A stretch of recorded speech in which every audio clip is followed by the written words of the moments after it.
আল্লাহ তাআলা মানব জাতিকে লেনদেনে, কাজ কারবারে ইনসাফ, সততা, অনেস্টি শেখানোর চেষ্টা করেছেন, যাতে মানুষ লেনদেনে কেউ কাউকে না ঠকায়, অসৎ পন্থায় মানুষকে ধোঁকা দিয়ে, মানুষকে পাওনা থাকলে বেশি নিয়ে, দেওনা থাকলে কম দিয়ে ঠকানোর যে প্রতারণা করার মেন্টালিটি আছে, সেখান থেকে মানুষকে উদ্ধার করে আল্লাহ তাআলা মানুষকে জাস্ট হওয়ার জন্য, ইনসাফের ভিতরে চলার জন্য আল্লাহ তাআলা মেসেজ দিচ্ছেন।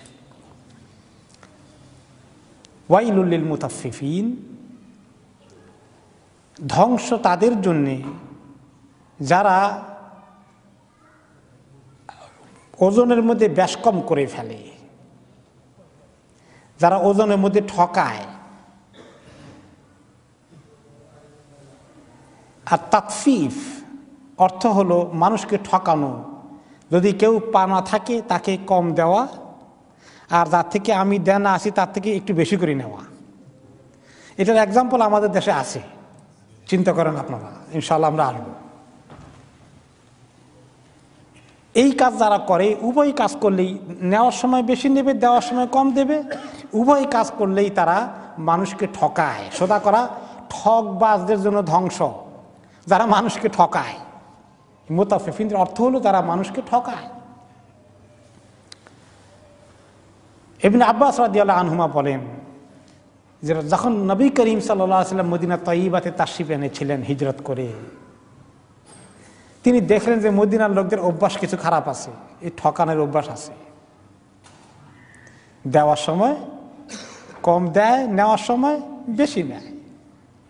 তো আল্লাহ তাআলা এই সূরা নাজিল করেছেন। এই হাদিস অনুযায়ী বোঝা যায় এটা মদিনায় অবতীর্ণ হয়েছে, কিন্তু অন্য হাদিসে বোঝা যায় যে এটা শানে নজুল মক্কাতেই নাজিল হয়েছে। হয়তোবা তিনি মদিনার লোকদেরকে তখন প্রথমবারের মতো শুনিয়েছেন বিধায় হাদিসটি এসেছে। এই আয়াত যখন মদিনার লোকেরা শুনতে পেলেন, এই সূরার খবর পেলেন, আল্লাহ তাআলা এখানে সাবধান করেছেন, ধ্বংসের ধমক দিয়েছেন, আযাবের কথা বলেছেন যারা মানুষকে ঠকায়। তখন মদিনার লোকদের মধ্যে বিশাল পরিবর্তন এসে গেল। ফাহাসানুল কাইলা বাদা যালিকা, তারপর থেকে মদিনার লোকেরা ওজনের মধ্যে, লেনদেনের মধ্যে আর ঠকানোর কারবার নাই, বরঞ্চ পারলে একটু বেশি দেয়। এবং আরেকটি রিওয়ায়াতে আসছে, একজনে বললেন এক সাহাবীকে, আব্দুল্লাহ, সম্ভবত আব্দুল্লাহ ইবনে মাসউদ রাদিয়াল্লাহু আনহু, ওনাকে একজন বললেন, ইয়া আবা আব্দুর রহমান, ইন্নাল আহলাল মাদিনাতা লা ইউফুনাল কাইল, যে মদিনার লোকেরা ওজনে দেখা যায় মাশাআল্লাহ খুব ভালো করে দেয়, একটু বাড়াইয়ে দেয় দেওয়ার সময়। এই কথা হয়তো কোনো তাবেঈ বললেন সাহাবী আব্দুল্লাহ ইবনে মাসউদ রাদিয়াল্লাহু আনহুকে। তিনি বললেন, ওয়ামা ইয়ামনাউহুম আন ইউফুল কাইল, তারা কম দেবে কিসের কারণে, কোন জিনিস তাদেরকে ভালো করে ওজন ঠিকমতো দেওয়ার জন্য উৎসাহিত করবে না? কারণ আল্লাহ তাআলা অলরেডি বলেছেন, তারা শুনেছে, ওয়াইলুল লিল মুতাফফিফিন, যারা ওজনে বেশ কম করে তাদের জন্য ধ্বংস। এই কথা, এই আয়াত না, এই সূরা নাজিল হয়েছে, তারা জানতে পেরেছে। এরপরেও তারা কি এর উল্টাপাল্টা করতে পারে? এবং সত্যি মদিনার লোকদের যে পরিবর্তন হয়েছে, ইদানিংয়ের খবর আমরা জানি না, কিন্তু আমরা যখন ছাত্র হিসাবে লেখাপড়া করেছি সৌদি আরবে, এখন থেকে 30-35 বছর আগের কথা, 30 বছর আগের কথা, আমরা বাংলাদেশ থেকে তো গেছি, ওখানে গিয়ে দেখি যে মাশাআল্লাহ ওজনে এত বেশি দেয় দাড়ি পাল্লায়। কাপড় যদি 10 গজ কিনছি দেশে যাওয়ার সময়, 10 গজ দিয়ে কেচি দিয়ে কাটার সময় আরও আধা গজ সামনে নিয়ে কেচি দেয়। আমরা তো আশ্চর্য হয়ে গেছি, আমাদের দেশে তো এমনভাবে কাটে, পারলে ওই যে কাঠের গজ আছে ওইটারে পর্যন্ত পারলে কাটে, এত কাছাকাছি। তারা 1 বিঘত দূরে নিয়ে কেচি জ্বালায়। মদিনার এই প্রভাব তখন রিয়াদ, মক্কা, মদিনা, জেদ্দা সকল জায়গায় ছিল তখনকার জমানায়। এখন থেকে 30 বছর আগের কথা বলি, মোটামুটি ব্যবসায়ীরা আরবরাই ছিল তখন মক্কা, মদিনায়, রিয়াদে, জেদ্দায়, এবং তারা মোটামুটিভাবে এই বরকতটা আমরা তাদের মধ্যে নিজেরা নোটিস করেছি। কিন্তু এখন বোধহয় জমানা উল্টে গেছে। এখন মক্কা, মদিনায় নন আরবরা গিয়া ব্যবসা বাণিজ্য করে, আফসোসের কথা, আমাদের দেশের অনেক ব্যবসায়ীরা এখন ওখানে আছে, বার্মিজ, বাংলাদেশে গিয়ে ভর্তি হয়ে, এখন কিন্তু ওই বরকত আর দেখা যায় না, কমে গেছে।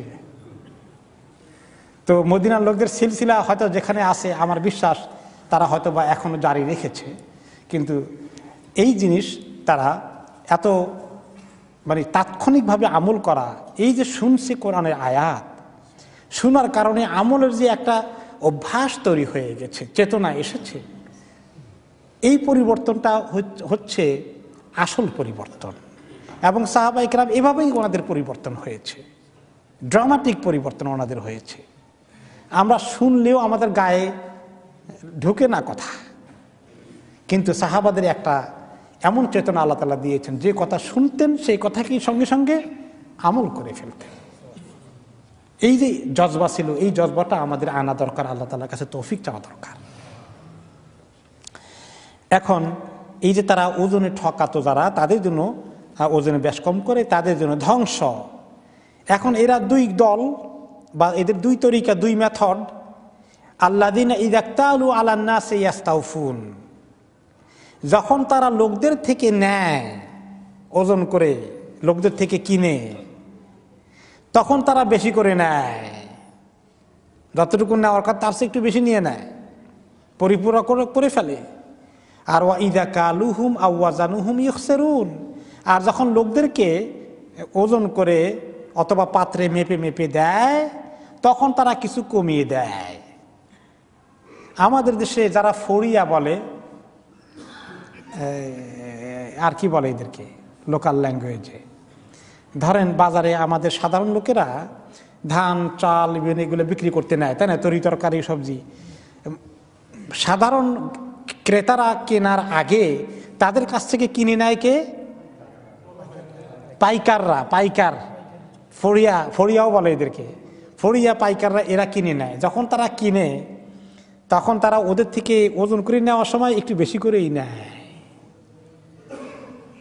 আর যখন আবার বিক্রি করে নিজেরা বসে বসে, তখন আবার একেবারে কাটায় কাটায়, পারলে 40 না 39 দেওয়ার চেষ্টা করে, ঠকায়।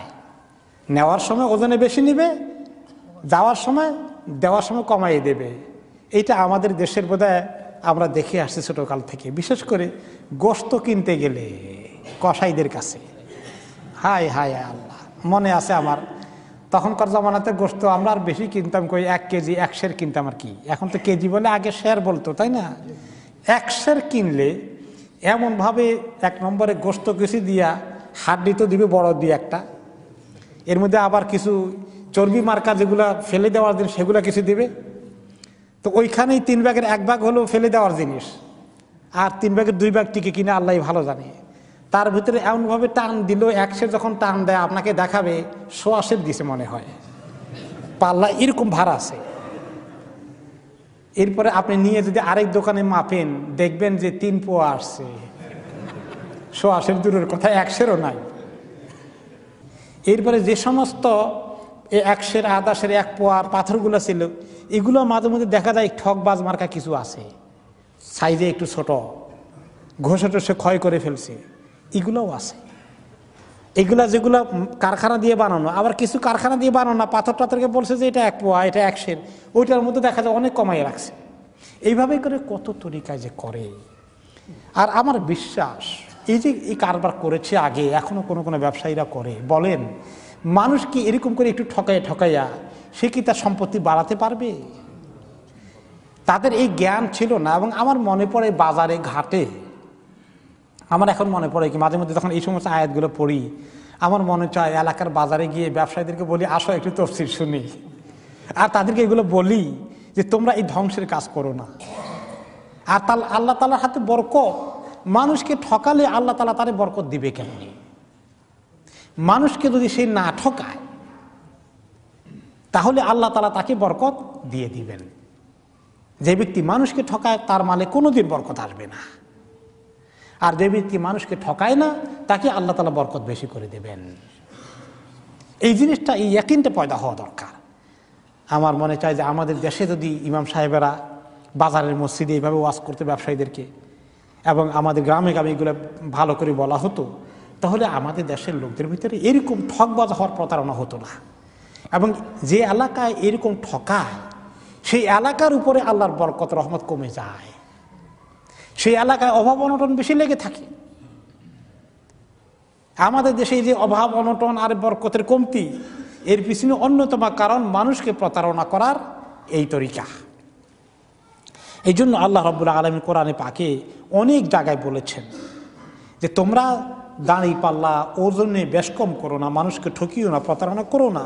ওয়া আউফুল কাইলা ইদা কেলতুম, যখন তোমরা ওজন করবে ওজনটা ঠিক মতো করো। ওয়া আকিমুল ওয়াজনা বিল কিসতে ওয়ালা তুখসিরুল মিজান, তোমরা ওজন যখন করবে তখন ইনসাফের সাথে ওজন করো, আর এই দাঁড়ি পাল্লার মধ্যে ঠকিও না, কম দিও না মানুষকে দেওয়ার সময়। এবং কওমে শুআইব, হযরত শুআইব রাদিয়াল্লাহু আনহুর কওমকে আল্লাহ তাআলা হালাক করেছেন, তার অন্যতম কারণ ছিল তাদের সমাজে দাঁড়ি পাল্লা ব্যবহার করে মানুষকে ওজনে কম দেওয়ার প্রবণতা খুব বেশি ছড়িয়ে গিয়েছিল। ওয়া আহলাকাল্লাহু কওমা শুআইব ওয়া দাম্মারাহুম আলা মা কানু ইয়াবখাসুনা আন-নাসা ফিল মিজান ওয়াল মিকিয়াল। এবং এইভাবে করে আল্লাহ তাআলা তাদেরকে একটা কওমকে হালাক করে দিয়েছেন। এই জন্য আমাদের দেশের লোকদেরকে আযাব থেকে বাঁচতে হলে এই ওজনের ব্যাপারে তাদেরকে ঠিক মতো দিতে হবে, যাতে এই ক্ষেত্রে প্রতারণা না করে, এটা বোঝানো দরকার। যারা এরকম ওজন আর কম আর বেশি করে তাদেরকে আল্লাহ তাআলা ভয় দেখাচ্ছেন, আখিরাতের ভয়, তারা যেন এই বদ অভ্যাসকে ত্যাগ করে। আলা ইয়াযুন্নু উলাইকা আন্নাহুম মাবউসুনা লিয়াউমিন আযীম, এই লোকগুলো যারা এরকম ওজনে বেশ কম করে মানুষকে ঠকায়, তারা কি বিশ্বাস করে না যে একদিন তাদেরকে হাসরের ময়দানে আবার জিন্দা করে উঠানো হবে? লিয়াউমিন আযীম, এক বিরাট দিন, এক মহৎ দিন, এক বিশাল দিনে তাদেরকে উঠানো হবে হাসরের দিনে। তারা কি এটা জানে না? তারা কি এটা বিশ্বাস করে না? সেদিন কি হবে? ইয়াউমা ইয়াকুমুন নাসু লিরাব্বিল আলামিন, সেদিন লোকেরা রব্বুল আলামিনের সামনে দাঁড়িয়ে যাবে। ওই দিন এই ওজনের হিসাব নিকাশও সব নেওয়া হবে। এই খবর কি তাদের কাছে নেই? সেই দিনটা ইয়াউমুন আযীম, ওটা কোনো সাধারণ দিন না, একটি বিশাল একটা দিন, এটা একটা অনন্য দিন, এটা একটা মানে এমন একটা দিন যে দিনের ভালো মন্দ ফয়সালা মানুষের জন্য ধ্বংস অথবা নাজাতের ফয়সালা হয়ে যাবে। সেদিন যখন হাসরের ময়দানে উঠবে, দিনটা কেমন হবে? সূর্য কদ্দুর নিচে আসবে? অনেক নিচে, মাথার এক বিঘত উপরে। এত কাছে যদি সূর্য উঠে আর চলে আসে, মাথার মগজ কিরকম হবে? গরম হয়ে গলে যেভাবে ভাতের পাতিলে ভাত সিদ্ধ হলে পানি উতরাতে থাকে চাউল সহকারে টকবক টকবক করে, এরকম ব্রেইনের মগজ উতরাতে থাকবে। এই ময়দানটা থাকবে কোনো সবুজ ঘাসের ময়দান নয়, ধুধু একটা ময়দান। সেই ময়দানে পা রাখা কঠিন হবে। মানুষের পায়ে কোনো জুতা থাকবে? কোনো গাছ থাকবে ছায়ার মধ্যে একটু আশ্রয় নেওয়ার জন্যে? কোনো দেওয়াল থাকবে, কোনো ঘর থাকবে ওখানে একটু আশ্রয় পাওয়া যাবে? কোনো ছাতি থাকবে? এক জায়গায় শুধু ছায়া আছে, সেই জায়গাটা কোনটা? আল্লাহ তাআলা আরশে আযীমের ছায়া আছে। নেক আমল যাদের থাকবে, 7 রকমের লোকের কথা বলা হয়েছে, নেক আমলের যারা অধিকারী হবেন তাদের জন্য আল্লাহ তাআলার আরশে আযীমের নিচে ছায়ার ব্যবস্থা থাকবে। আমাদের সেই জায়গায় ছায়ার দরকার আছে নাকি সেদিন? তার জন্য আমাদের কিরকম আমল করা দরকার। আর সেই ছায়া যদি মিস করে ফেলি, কিভাবে এই মাথা নিয়ে চলবো? আজকে আরব দেশে হজ ওমরা করতে গেলে সাথী ছাড়া যদি আপনি 5 মিনিট হাঁটেন মক্কার জমিনে, মাথা মনে হয় যেন সঙ্গে সঙ্গে ধরে যাবে, বেহুশ হয়ে যাওয়ার অবস্থা। আধা ঘন্টা যদি হাঁটি রোদের মধ্যে থাকেন আরব দেশের জমিনে, হাসরের ময়দান আরব দেশের জমিনের মতো থাকবে, শুধু তার চেয়ে আরো মারাত্মক তামার জমিন হয়ে যাবে। সেই দিনকার কথা আল্লাহ তাআলা মনে করে দিচ্ছেন। সেদিন মাবউসুনা লিয়াউমিন আযীম, এত বড় দিন এর সামনে তারা আসবে। গরমের কারণে তাদের অবস্থা এমন হবে, শরীর দিয়ে ঘাম ঝরতে ঝরতে ঝরতে ঝরতে ঘামের সয়লাভ হয়ে যাবে, ঘামের বন্যা হবে হাসরের ময়দানে। ঘামের এই ময়লাটা বা ঘামের বন্যা, ঘামের পানি মানুষকে গ্রাস করে ফেলবে। কদ্দুর হবে? আমল অনুযায়ী, গুনাহ অনুযায়ী। যার গুনাহ কম, তার পায়ের গোড়ালি পর্যন্ত পানিতে ডুবা থাকবে, ঘামের পানিটাও খুব গরম থাকবে। কারো কারো গুনাহ আরো বেশি, তাদের হাঁটু পর্যন্ত ঘাম হয়ে যাবে। ঘামের বন্যার পানি কদ্দুর হবে? হাঁটু পর্যন্ত। যাদের গুনাহ আরো বেশি তাদের কোমর পর্যন্ত, যাদের গুনাহ আরো বেশি তাদের বুক পর্যন্ত, যাদের গুনাহ আরো বেশি তাদের গলা পর্যন্ত, কান পর্যন্ত, মাথা ডুবে যাবে। তারা সবচেয়ে বেশি গুনাহগার, হাবুডুবু খাবে, হাবুডুবু খাবে ঘামের মধ্যে। এই পরিস্থিতি হচ্ছে ইয়াউমুন আযীম, আল্লাহ তাআলার সামনে। ইয়াউমা ইয়াকুমুন নাসু লিরাব্বিল আলামিন, সেদিন আল্লাহ তাআলার সামনে তারা দাঁড়িয়ে যাবে। আল্লাহ তাআলার সামনে শুধু ঘামের এই অবস্থা নয়, রোদের অবস্থা শুধু নয়, এক সামনে আছে হিসাবের অবস্থা। আল্লাহ তাআলার সামনে হিসাব দিতে পারবো? আমলনামা কোন হাতে আসবে? এই দিনের কথা মনে করে নবী করিম সাল্লাল্লাহু আলাইহি ওয়াসাল্লাম অনেকগুলো দোয়ার মধ্যে আল্লাহ তাআলার কাছে পানা চেয়েছেন। আল্লাহুম্মা ইন্নী আউযু বিকা মিন দীকিল মুকাম ইয়াউমাল কিয়ামাহ, যে আল্লাহ কিয়ামতের দিন কঠিন সংকীর্ণভাবে দাঁড়ানোর অবস্থা থেকে আপনার কাছে পানা চাই। হ্যাঁ, কিয়ামতের দিন দীকিল মাকাম ইয়াউমাল কিয়ামাহ, সংকীর্ণ জায়গায় দাঁড়ানো, কষ্টের মধ্যে দাঁড়িয়ে থাকা, সংকীর্ণতার মধ্যে দাঁড়িয়ে থাকা যে কষ্ট আছে কিয়ামতের দিন, আল্লাহ সেই দাঁড়ানোর অবস্থা থেকে, সেই হালত থেকে আপনার কাছে পানা চাই। এই দোয়া তিনি করেছেন, আল্লাহুম্মা ইন্নী আউযু বিকা মিন জারি সুই ফি দারিল মুকামা। এভাবে করে তিনি আল্লাহ তাআলার কাছে পানা চেয়েছেন। কতদিন এভাবে দাঁড়িয়ে থাকবে? কোন কোন রিওয়ায়াতে আসছে এই হাসরের ময়দানে ইয়াকুমুনা 40 সানা, প্রায় 40 বছর দাঁড়িয়ে থাকবে হিসাব দেওয়ার জন্য। রাফিঈ রুউসিহিম ইলাস সামা, আকাশের দিকে এভাবে তাকিয়ে থাকবে কখন আল্লাহ তাআলা নেমে আসবেন আরশ নিয়ে হিসাব নেওয়ার জন্য।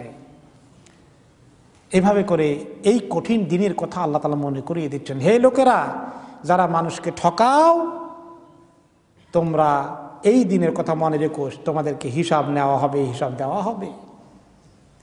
এখন দাড়িপাল্লার হিসাবের কথা আসছে। আজকাল কি খালি দাড়িপাল্লার হিসাবে ঠকায়, না আরো অন্যান্য তরিকা আছে? বহু তরিকা আছে। এখন কম্পিউটারের হিসাবে ঠকানো যায়, ক্যালকুলেটারে মেরে দিলে ঠকানো যায়, তিলের মধ্যে মারা যায়।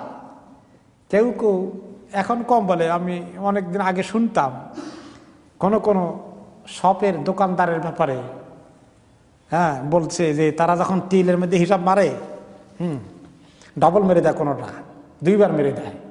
এত মানুষের এত লেখাপড়া অনেকেই জানে না, এত হিসাব নিকাশ মিলায়ও না। এইভাবে করে অনেক দোকানদার মানুষকে ঠকায়। এরপরে যখন পার্টনারের সঙ্গে বিজনেস করে হিসাব নিকাশের সময় ঠকায়, লাভ যা হয় কমাই দেখায়, বরং লস দেখায়। এগুলো সব কিছু ওয়াইলুল লিল মুতাফফিফিন। এই যে মানুষ আরেকজনকে ঠকিয়ে নিজের পকেটে একটু ঢুকাবে, তার 2 পয়সা বাড়বে, এইটার এত লোভ সামলাতে পারলো না। আর কিয়ামতের দিন ইয়াউমা ইয়াকুমুন নাসু লিরাব্বিল আলামিন, আল্লাহ তাআলার সামনে এসে ও যখন উঠবে আর তার হিসাব তার সামনে চলে আসবে। এখন তো আমাদের বুঝে আসে যে কোনো হিসাব মিস করার সুযোগ নাই। অনেক দিন পর্যন্ত হিসাবকে পুঙ্খানুপুঙ্খভাবে রেকর্ড করা যায়। ক্যালকুলেটর, কম্পিউটার আবিষ্কার হওয়ার পরে এখন কি আর বুঝতে কষ্ট হয়? এই যে কম্পিউটারে চিপস আছে, কত হিসাব তার মধ্যে ধরে রাখা যায়, বিশাল হিসাব ধরে রাখা যায়। মানুষ সৃষ্টি, আল্লাহ তাআলা তাদেরকে হিসাব ধরে রাখার এত সুনিপুণ ব্যবস্থা করে দিয়েছেন। আমাদের জমানায় কম্পিউটার, এখন থেকে 500 বছর পরে আরো কি যে আবিষ্কার হবে, আরো কত কিছু আবিষ্কার হতে পারে না?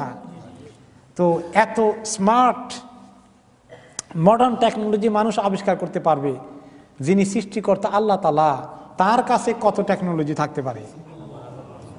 সুবহানাল্লাহ। কাজেই কোনো জিনিস কিভাবে ফাঁকে দিয়েছি, কিভাবে লুকিয়েছি, কিভাবে পয়সাকে পকেটে ঢুকিয়ে ফেলেছি, আমার আল্লাহ তাআলা সব দেখেছেন। ঠকা, প্রতারণা এটা অত্যন্ত খারাপ জিনিস। এই ব্যবসায়ী যারা ঠকায় তাদের অবস্থা খুবই খারাপ হবে আল্লাহ তাআলার কাছে। আর যদি অপোজিট হয়, যে ব্যবসায়ী মানুষকে ঠকায় না, সৎ ব্যবসায়ী, মাশাআল্লাহ, তার পুরস্কার কি জানেন? নবী করিম সাল্লাল্লাহু আলাইহি ওয়াসাল্লাম বলেছেন, আনা ওয়া তাজির সাদিক ফিল জান্নাতে, তাজির সাদিক মাই ফিল জান্নাতে হাকাযা, যে আমি আর সৎ ব্যবসায়ী জান্নাতে এরকম পাশাপাশি থাকবো। সুবহানাল্লাহ। আহারে মুসলিম ব্যবসায়ীরা জান্নাত মিস করতেছে। তারা যদি সৎ ব্যবসা করত, মানুষকে না ঠকাতো, আর মিনিমাম ফরজ ওয়াজিব হারাম হালালকে বেঁচে চলতো, যদি বেশি নফল ইবাদত নাও করতে পারে, তাদের জন্য সুসংবাদ আছে, নবী করিম সাল্লাল্লাহু আলাইহি ওয়াসাল্লামের সঙ্গে পাশাপাশি নেইবার হয়ে জান্নাতে থাকা সুসংবাদ আছে। আর দুনিয়ার মধ্যে 2 পয়সা আত্মসাৎ করার সুযোগ, একটু ওজন বেশ কম করে মানুষকে ঠকানোর সুযোগ, এই লোভকে সামলাতে পারলো না, ওই জান্নাতকে মিস করলো। এখন ওই জান্নাতকে মিস করলে খালি তাই হলো নাকি? জান্নাতকে শুধু মিস করলো না, জান্নাতকে মিস করলে ঠিকানা কোনটা আছে? জাহান্নাম। মাঝখানে কোনো নিউট্রাল ঠিকানা নাই যে কি করা যায়, কপালে জান্নাত নাই এমনি পড়ে থাকলাম, তা না। শাস্তির জায়গায় যেতে হবে, জায়গা 2টা, হয় জান্নাত নতুবা জাহান্নাম। মাঝখানে কিছু নাই। তো কেউ কেউ বলবেন মাঝখানে তো একটা আছে, আল আরাফ, সূরা আল আরাফের মধ্যে আরাফের ঘটনা আছে। আরাফ যেটা আছে, কিছু লোকের গুনাহও আছে, নেকিও আছে। গুনার কারণে দোজখে যাওয়ার কথা, আবার কিছু নেকি আছে জান্নাতে যাওয়ার কথা। গুনাহ এগুলো না কাটালে জান্নাতে যেতে পারবে না। এগুলো কাটাই কেমনে? যে কিছু কিছু এরকম লোকে আল্লাহ তাআলা কিছুদিন জাহান্নামে ফেলে দিবেন, দিয়ে তাদেরকে গুনাহ কাটানোর পরে জান্নাতে নিয়ে যাবেন। এখন কিছু লোককে আল্লাহ তাআলা জাহান্নামে ফেলে দিবেন না, জান্নাত আর জাহান্নামের মাঝখানে একটা জায়গা আছে, মধ্যখানে আরাফ, ওইখানে কয়েকদিন রেখে দিবেন। কিছু সময় রেখে দিলে ওরা দেখবে জান্নাতে আহা কি সুন্দর নিয়ামত খায়, সব এত সুন্দর বালাখানা, এত রকমারি পানীয় সব দেখা যাচ্ছে গ্লাসের দেওয়াল দিয়ে। ওইদিকে দেখে কয় যে আল্লাহ আমাদেরকে ওখানে একটু পাঠাবা নাকি, মঞ্জুর করে দিবা। আবার নিচের দিকে জাহান্নাম, ওই দিকে দেখে যে দাউ দাউ করা আগুন, চিৎকার ধ্বনি, মানুষের নাড়ি ভুঁড়ি বের হয়ে যাচ্ছে, কি কঠিন অবস্থা। ওই দিকে দেখে যে আল্লাহ যদি গুনাহ যেগুলো রয়ে গেছে এগুলোর কারণে ওখানে ফেলে দাও, তাহলে উপায় নাই, আল্লাহ তুমি কি আমাদেরকে মাফ করে দিবা। ওইখানে কিছুদিন তারা এরকম থাকবে, আর এই কারণে কিছুদিন তাদের মানসিক কষ্ট হবে, কি জানি আল্লাহ ওখানে ফেলে দেয় কিনা। কিছুদিন মানসিক কষ্ট দিয়ে এরপরে আল্লাহ তাআলা মাফ করে দিবেন, যাও জান্নাতে চলে যাও। এটা হলো আরাফ, এই কয়েকদিন মাঝখানে থাকবে মাত্র, কিন্তু মাঝখানে পার্মানেন্ট কোনো অ্যাড্রেস নাই। পার্মানেন্ট অ্যাড্রেস 2টা, একটা হলো জান্নাত আর একটা জাহান্নাম। এখন যে যে আমল জান্নাতে নিয়ে যাবে, সেই আমলের জন্য কীরকম কিন হওয়া দরকার। যারা ব্যবসায়ী আছেন, আপনাদের জান্নাত সহজ হয়ে যাবে যদি ফরজ ওয়াজিব হালাল হারামের হুকুমগুলো মানেন। আপনি আল্লাহ নবী সাল্লাল্লাহু আলাইহি ওয়াসাল্লামের সঙ্গে জান্নাতে থাকতে পারবেন। মাশাআল্লাহ, নিয়ত করে ফেলেন যে এখন থেকে তওবা করি, আর ওজনে বেশ কম না করে মানুষকে ইস্তাউফুন, ভালো করে ঠিকমতো ইউফুন পূরণ করে দেব। আল্লাহ রাব্বুল আলামিন এই ভয়ের কথা শুনিয়ে দিয়ে তারপরে আল্লাহ তাআলা বলছেন যে এইভাবে যারা মানুষকে ঠকায় এবং অন্যান্য গুনাহ করে করে ফুজ্জার হয়ে যায়, তাদের যখন মৃত্যু হয় তাদের কি অবস্থা হবে। কাল্লা ইন্না কিতাবাল ফুজ্জারি লাফি সিজ্জিন, কখনো নয়, এমনই হবে নিশ্চয়ই যারা ফুজ্জার গুনাহগার, ফাজের থেকে ফুজ্জার, বেশি বেশি গুনাহ যারা করেছে, যারা একদম গুনাহগার হিসাবে যাদের সিল পড়ে গিয়েছে, এই লোকগুলো ঠিকানা তাদের নাম লেখা হবে সিজ্জিন নামক কিতাবে, সিজ্জিন নামক জায়গায়।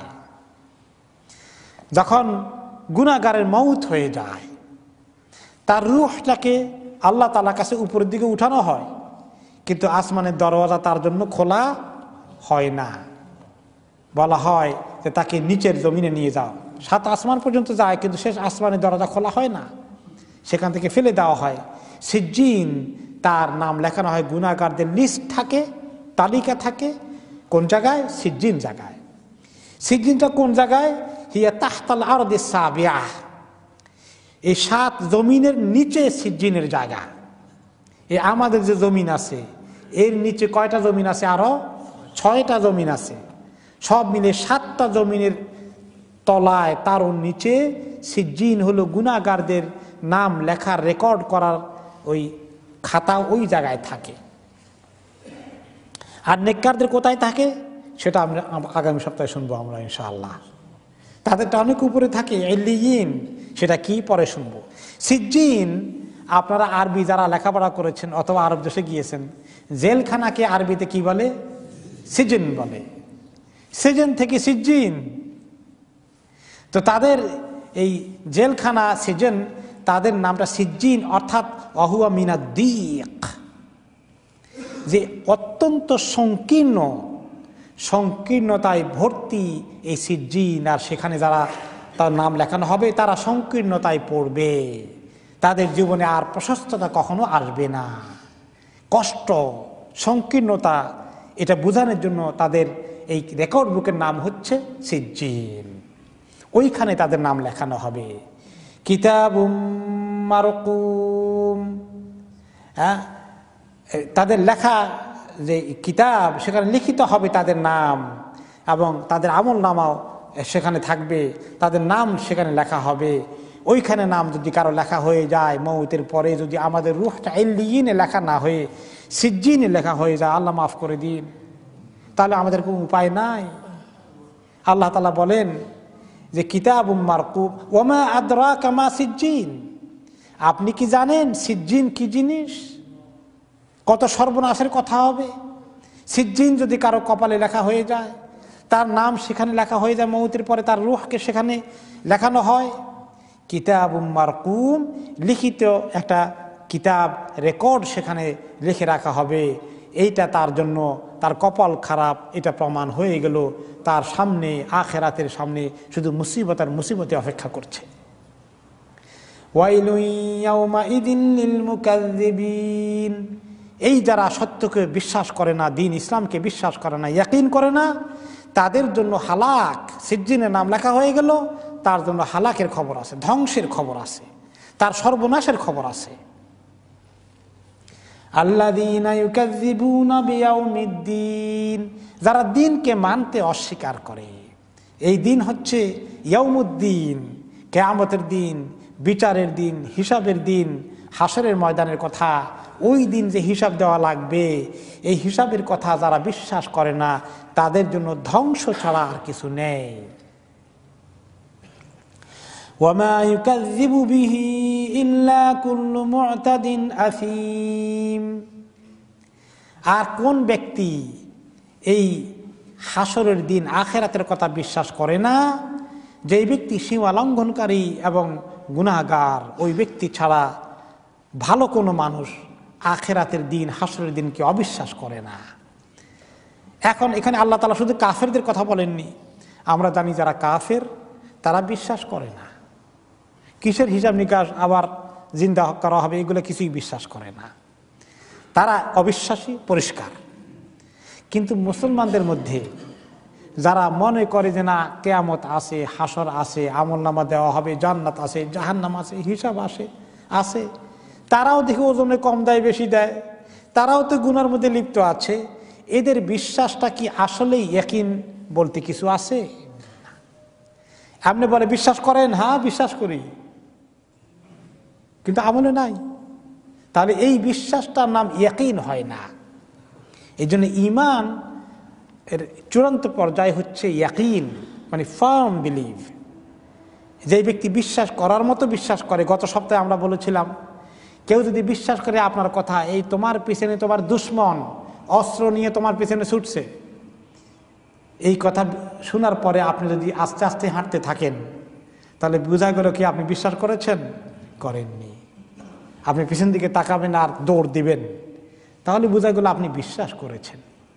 আমরা যে জীবন চলছে, আমলের কোনো খবর নেই, গুনার মধ্যে ডুবে আছি, মানুষকে ঠকাই, শিরক বিদআতে কুফরিতে লিপ্ত আছি, মিথ্যা কথা বলি, নাউজুবিল্লাহ, তাহলে কিসের বিশ্বাস করলাম? কাজেই সত্যিকার অর্থে বিশ্বাস করে না। মুসলমানরাও বিরাট অংশ।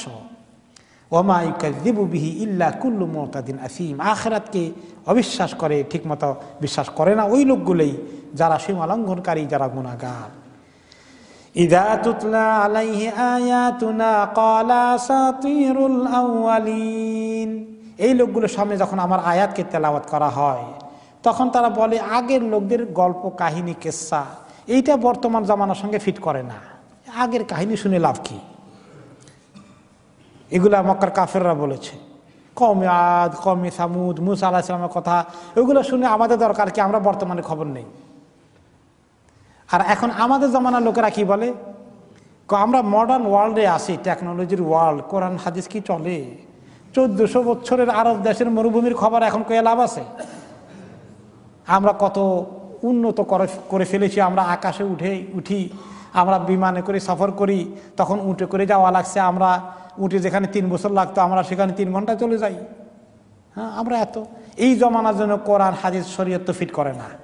লা হাওলা ওয়ালা কুওয়াতা ইল্লা বিল্লাহ।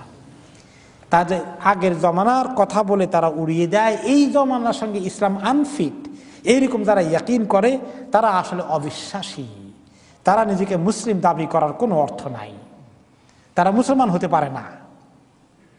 যারা কোরআনকে মনে করে সেকেলে, হাদিসকে মনে করে এটা সেকেলে, এই কালের জন্য ফিট নয়, এই কথা বললে মানুষের ঈমান থাকে না।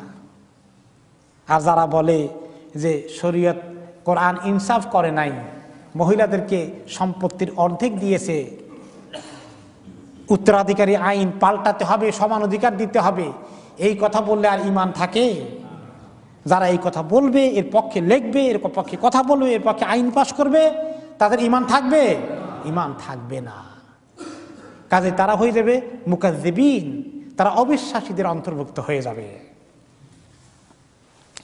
কাল্লা বাল রানা আলা কুলুবিহিম মা কানু ইয়াকসিবুন। কখনো নয়, তাদের অন্তরের মধ্যে রাইন পড়ে গিয়েছে, তাদের অন্তরের মধ্যে মরিচা ধরে গেছে, তাদের অন্তরটা একেবারে পচে গেছে এই গুনার কারণে। তারা যা কামাই করেছে এগুলার কারণে তাদের অন্তরে স্পট পড়ে গেছে, অন্তরের মধ্যে মরিচা ধরে গেছে, রাইন শব্দ এসেছে। এই রাইন কেমন? হাদিসে এসেছে, ইন্নাল আবদা ইদা আযনাবা যামবান কানাত নুকতাতান সাউদা ফি কলবিহি। বান্দা যখন কোনো গুনাহ করে সঙ্গে সঙ্গে তার অন্তরের মধ্যে, কলবের মধ্যে কালো দাগ পড়ে যায়, কালো স্পট পড়ে যায়। ফা ইন তাবা মিনহা সুকিলা কালবুহু। যখন তওবা করে ফেলে আবার স্পটটাকে সাফ করে দেওয়া হয়। সুবহানাল্লাহ। ওয়া ইন যাদা যাদাত। এখন যদি গুনাহ বাড়তে থাকে তাহলে কালো অবস্থাটা বেড়ে যায়, আর যদি তওবা করতে থাকে তাহলে সাফ হতে হতে আবার সাফ হয়ে যায়। সেই কথা আল্লাহ তাআলা বলেছেন, যারা তওবা করে না তাদের অন্তরের মধ্যে মরিচা পড়তে পড়তে পুরো অন্তর জঙ্কার ধরে যায়, পুরো অন্তরটা একেবারে অকেজ হয়ে যায়। হাসান বসরি রহমতুল্লাহ আলাইহি বলেছেন, হুয়া যামবু হাত্তা ইয়ামাল কালবু ফায়ামুত। এরকম গুনাহ বাড়তে বাড়তে বাড়তে বাড়তে অন্তরটা অন্ধ হয়ে যায়, আর অন্ধ অবস্থায় সে মারা যায়। চোখে দেখে কিন্তু অন্তরটা মরে গেছে, মরার আগেই তার দিল মরে গেছে। এইরকম লোকগুলো যখন মরে যায় তাদেরকে গুনার শাস্তি হিসাবে আল্লাহ তাআলাকে তারা সেদিন মিস করবে, আল্লাহ তাআলার দিদার তারা পাবে না। কাল্লা ইন্নাহুম আর রাব্বিহিম ইয়াউমা ইদিন লামাহজুবুন। কখনো নয়, এই লোকগুলো তাদের রব থেকে সেদিন তাদের দেওয়াল খাড়া করে দেওয়া হবে, আল্লাহ তাআলাকে তারা দেখতে পাবে না, আল্লাহ তাআলার দিদার তারা অর্জন করবে না, আল্লাহ তাআলা তাদের মধ্যে পর্দা টেনে দিবেন। কিন্তু যারা মুমিন তারা দেখতে পাবে আল্লাহ তাআলাকে। উজুহু ইয়াউমা ইদিন নাযিরাহ ইলা রাব্বিহা নাযিরাহ। যে মুমিন মুত্তাকিরা জান্নাতের মধ্যে আল্লাহ তাআলাকে দেখতে পাবে, আল্লাহ তাআলা নিজের পর্দা সরিয়ে দেবেন, এবং সেই দেখার মধ্যে সবচেয়ে বড় আনন্দ, সবচেয়ে বড় নিয়ামত হল আল্লাহ তাআলাকে দেখা। খাওয়া দাওয়া হুর পরি সমস্ত কিছুর থেকে বড় নিয়ামত কোনটা জান্নাতে? আল্লাহ তাআলার দর্শন লাভ করা। তাহলে বলবেন যে হাসরের ময়দানে যে আল্লাহ তাআলা হিসাব নিবেন, ওই সময় কি আল্লাহ তাআলাকে দেখবেন না? সেই দেখা আর জান্নাতের দেখা একরকম না। হিসাবের দেখা হলো হেজাব আছে, পর্দা আছে, পর্দার কারণে আল্লাহ পর্দা দেখতে পাবে, কিন্তু আল্লাহ তাআলার আসল যে নিজের অবয়ব যেটা আল্লাহ তাআলার আছে, আল্লাহ তাআলার জাতে পাকের যে আসল অস্তিত্ব, সেটা দেখবেন কোথায়? জান্নাতে গিয়ে। এই নিয়ামতকে তারা মিস করে ফেলবে। আর আল্লাহ তাআলা যখন যাকে এইভাবে দেখবেন, সেই দেখা হলো রহমতের দেখা। আর হিসাবের ময়দানে ওই দেখা, ওটা রহমতের দেখা না, তখন আল্লাহ তাআলা কাজীর আসনে আসীন আছেন ফয়সালা করার জন্যে।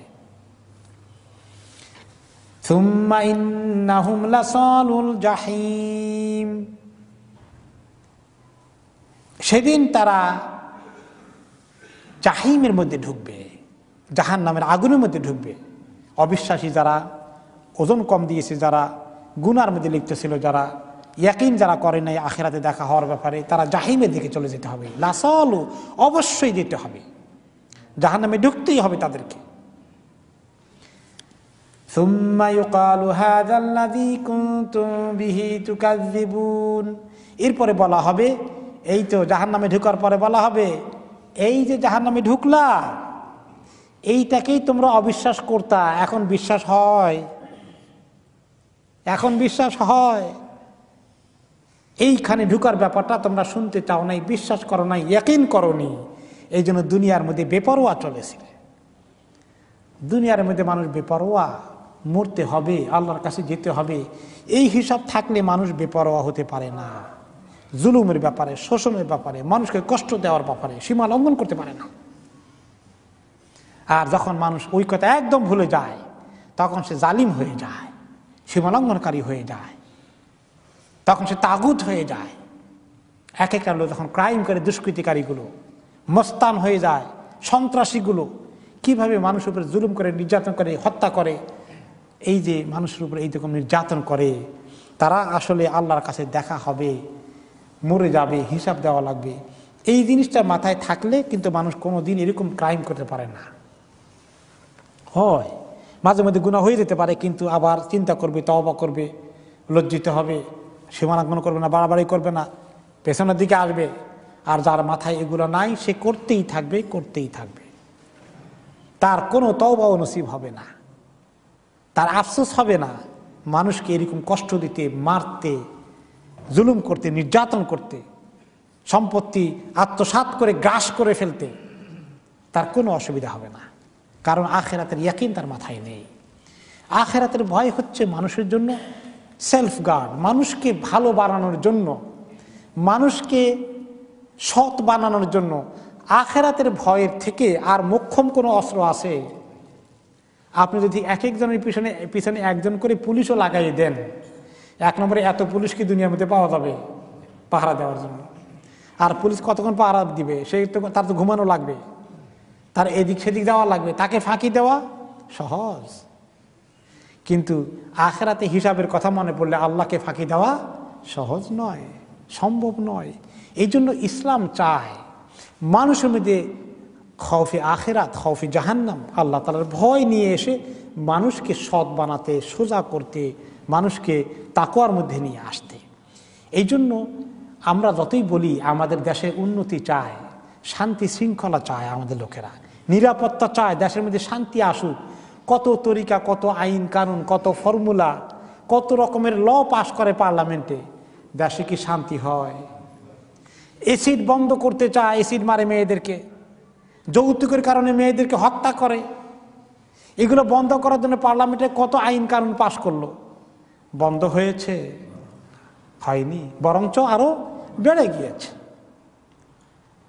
এরপরে মানুষকে আপনার ওই যে নৈতিকতা এত অবক্ষয় হয়েছে, কলেজ ইউনিভার্সিটিতে মোবাইল ফোন দিয়ে যেভাবে নৈতিকতার শেষ হয়ে যাচ্ছে, সেগুলোকে দূর করার জন্য আইন কানুন বলে যে ইভটিজিং করে, খুব ইভটিজিং বুঝছেন?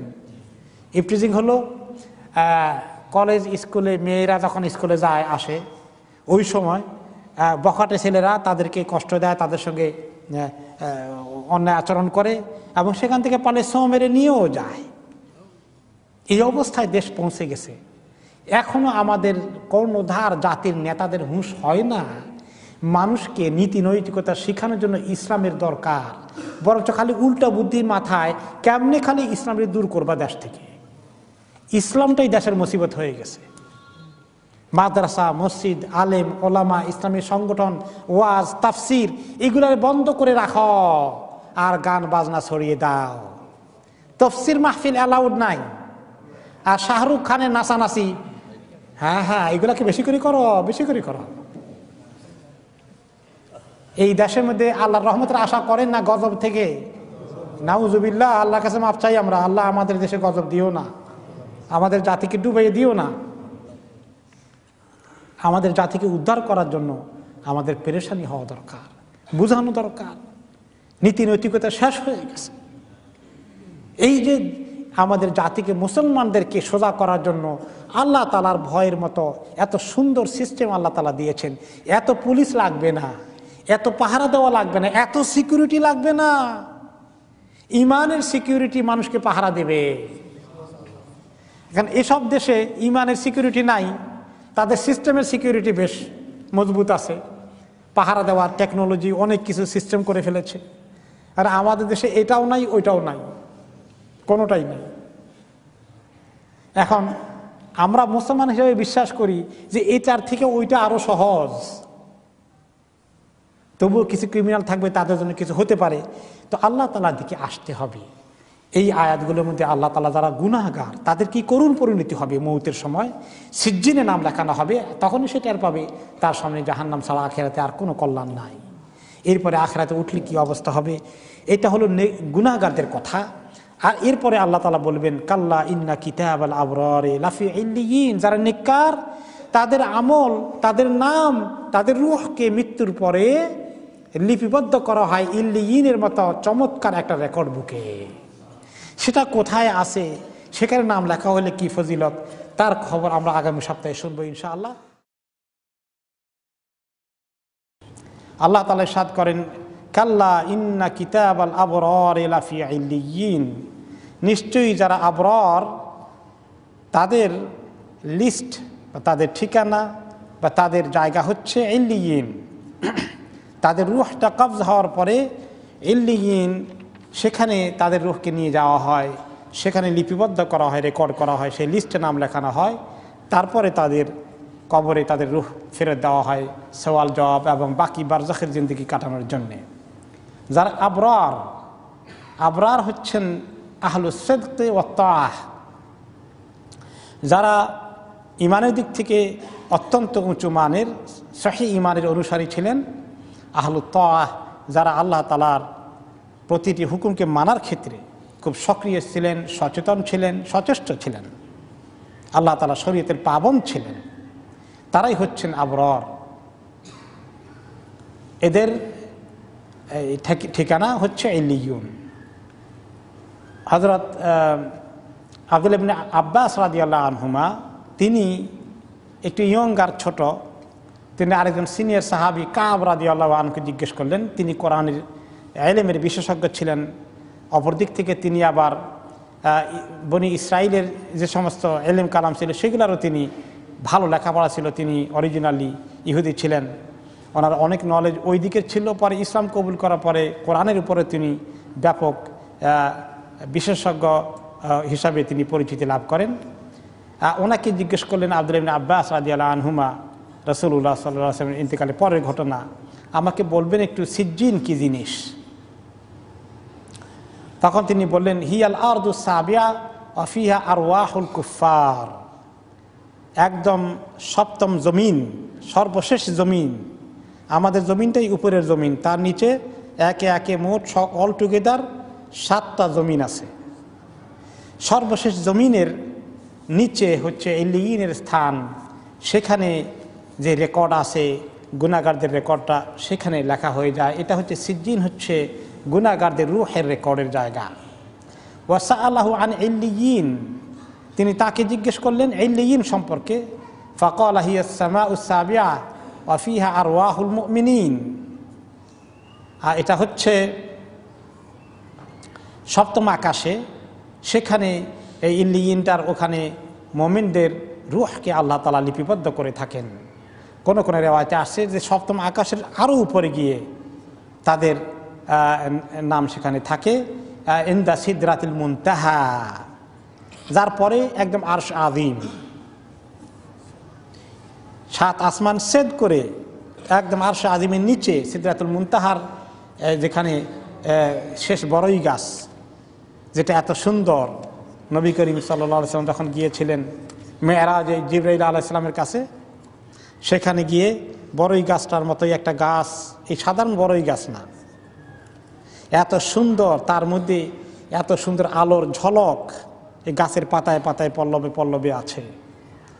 সেখানে গিয়ে জিবরাইল আলাইহিস সালাম বলেছিলেন, হে আল্লাহ নবী, আমার জার্নি এখানেই শেষ, এবার আপনি আপনার আল্লাহর সঙ্গে দেখা হওয়ার জন্য আপনি আরও সামনে যাবেন, আমি আর যেতে পারবো না, আমার জন্য আর পারমিশন নাই, আমার ভিসা এখানেই শেষ। সেই সিদরাতুল মুনতাহার ওখানেই ইল্লিয়িন, নেককারদের রূহের ব্যবস্থা করা হয়েছে।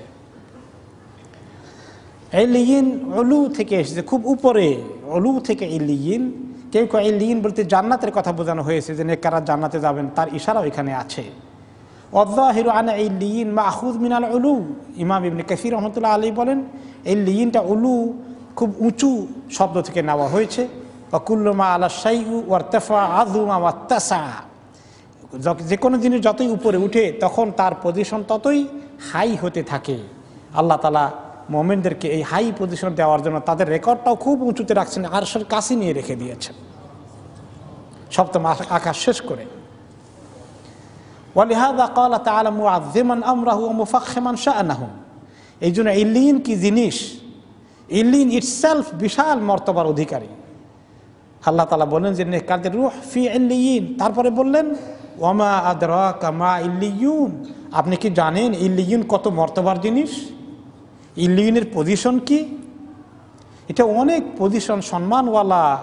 সেখানে আছে কিতাবুম মারকুম ইয়াশহাদুহুল মুকাররাবুন, এমন লিখিত কিতাব, এমন লিস্ট, হ্যাঁ, এমন আমলনামার লোকগুলোর নাম সেখানে আছে, সেটা এত হাই, সবাই সেটা দেখে না, আল মুকাররাবুনরাই শুধু সেটা দেখে। আল মুকাররাবুনা মিনাল মালাইকা, আল্লাহ তাআলার ফেরেশতাদের মধ্যে যারা অতি সম্মানিত, অতি আল্লাহর অত্যন্ত নিকটস্থ, ভ্যারি হাই র্যাঙ্কিং অ্যাঞ্জেলস, তারাই একমাত্র এই কিতাব সম্পর্কে দেখে, জানতে পায় যে কারা কারা এখানে নাম লেখানোর সুযোগ পেয়ে গেল। এরপরে এই কিতাব লেখানোর কথা এখানে শেষ। এখন আসলো যে কিয়ামতের দিন বিচার হিসাব নিকাশের পরে মুমিনদের জন্য যে আল্লাহ কি নিয়ামত জান্নাতে তৈরি করে রেখেছেন তার বয়ান করছেন।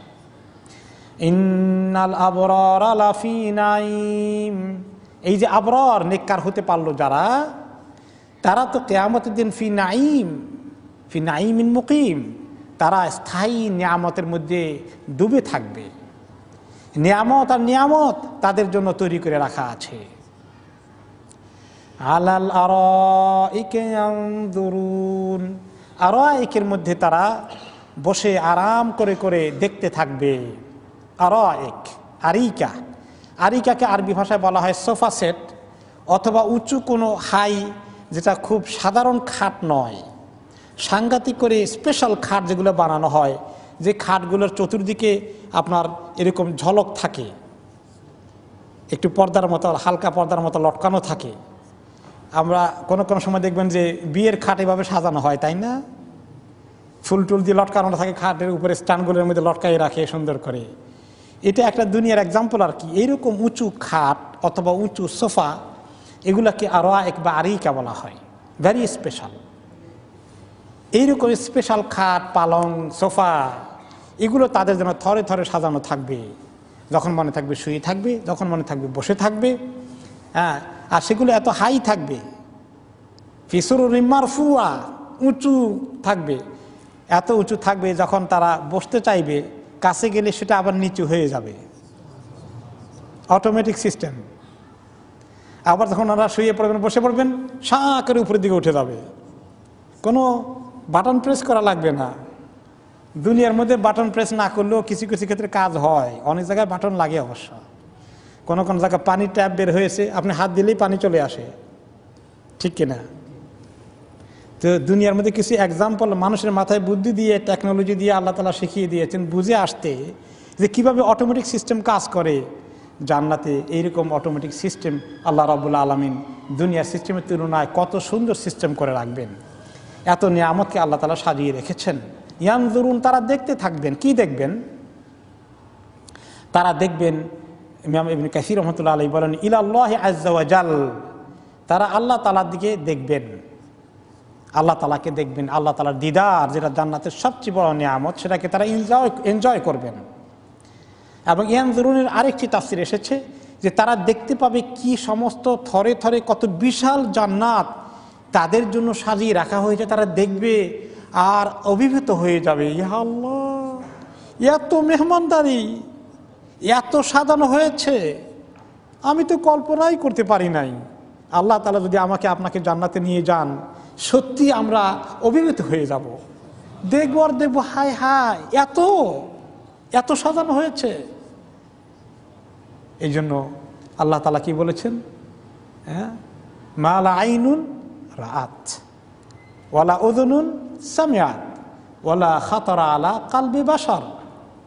এত নিয়ামত, এত নিয়ামত, এত বিশাল নিয়ামতের সাম্রাজ্য, যা কোনোদিন কোনো চোখ দেখেনি, কোনোদিন কোনো কান শুনেনি। এই বর্ণনা কেউ করতে পারে না, এত নিয়ামত আছে। এমনকি কোনো মানুষের কল্পনায়ও আসেনি। এখন আমরা যতটুকু কল্পনা করছি শুনে, এই আয়াতগুলো শুনে, এই হাদিসের কথা শুনে, যা কল্পনা করছি দেখার সঙ্গে তার মানে সামান্য 100 ভাগের 1 ভাগও আমাদের পক্ষে কল্পনা করা সম্ভব না, বোঝা সম্ভব না। আল্লাহ তাআলা বলেছেন অন্য সূরার মধ্যে, ফালা তা'লামু নাফসুম মা উখফিয়া লাহুম মিন কুররাতি আয়ুন, কোন নফস জানে না জান্নাতের মধ্যে আল্লাহ তাআলা তাদের জন্য কি কি নিয়ামত তৈরি করে গোপনে লুকায়িত রেখেছেন, লুকিয়ে রেখেছেন। কত বড় নিয়ামতগুলো কোনো নফস তা বলতে পারবে না, জানে না। কিন্তু কিছু ইশারা দিয়ে, কিছু বয়ান করে আল্লাহ তাআলা আমাদেরকে উৎসাহিত করেছেন, আমরা যেন সেই জান্নাতের নিশা মাথার মধ্যে ঢুকাই। সেই জান্নাত পাওয়ার আশা যেন আমাদেরকে দুনিয়ার সকল মোহ কমিয়ে আল্লাহ তাআলা সন্তুষ্টির রাস্তায় দ্রুত গতিতে ধাবমান হওয়ার জন্য আল্লাহ তাআলা কিছু বয়ান আমাদেরকে ছেড়ে দিয়েছেন। তারপরে আল্লাহ তাআলা বলেন, ইয়ানজুরুন, কিভাবে দেখবে? কোন কোন হাদিসে এসেছে, ইন্না আদনা আহলাল জান্নাতি মানজিলাতান লামান ইয়ানজুরু ফি মুলকিহি মাসিরাতা আলফি সানাহ ইয়ারা আকসাহু কামা ইয়ারা আদনাহ। যেই ব্যক্তি মিনিমাম জান্নাতের অধিকারী হবে, ভেরি লোয়েস্ট কোয়ালিটি অফ জান্নাহ, জান্নাতের সবচেয়ে মানে নিচের লেভেলের জান্নাত যে পাবে, সবচেয়ে কম দামি জান্নাত যে পাবে, তার জান্নাতের মধ্যে যখন সে ঢুকবে আর তার জান্নাতের জগৎটাকে দেখতে চাইবে, তার দৃষ্টি যতটুকুন যাবে ততটুকুন, প্রায় 2000 মাইল,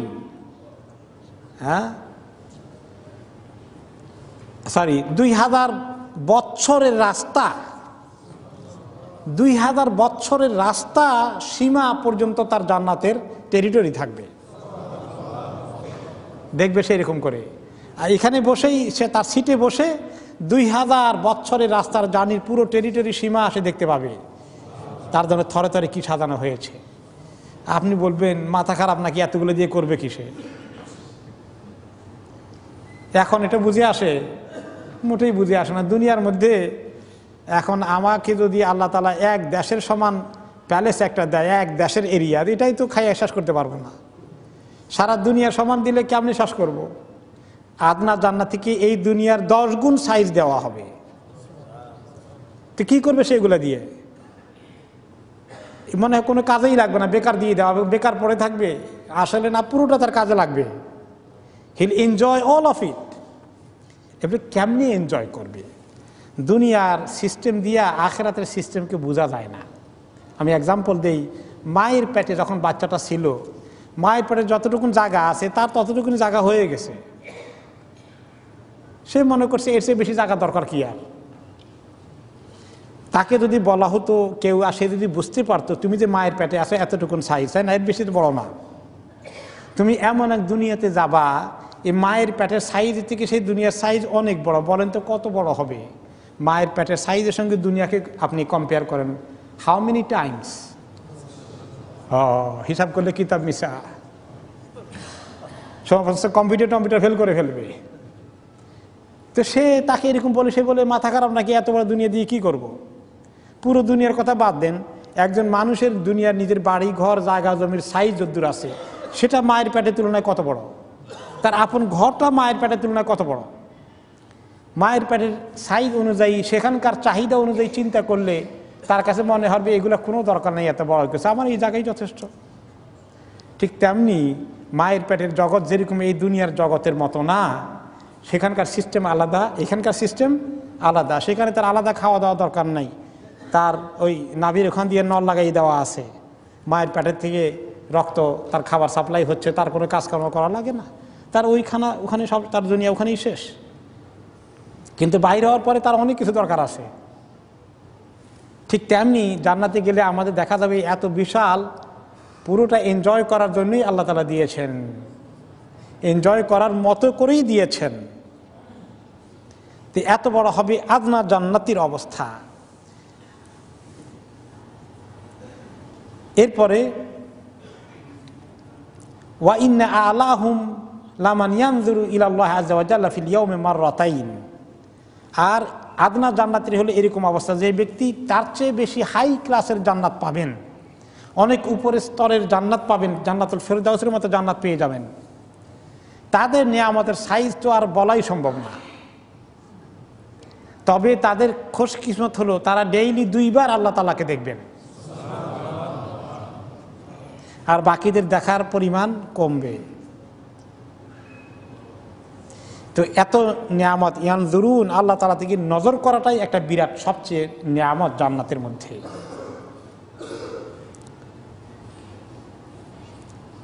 এরপরে আল্লাহ তাআলা বলছেন তারিফু ফি উজুহিহিম নাযরাতান নাঈম।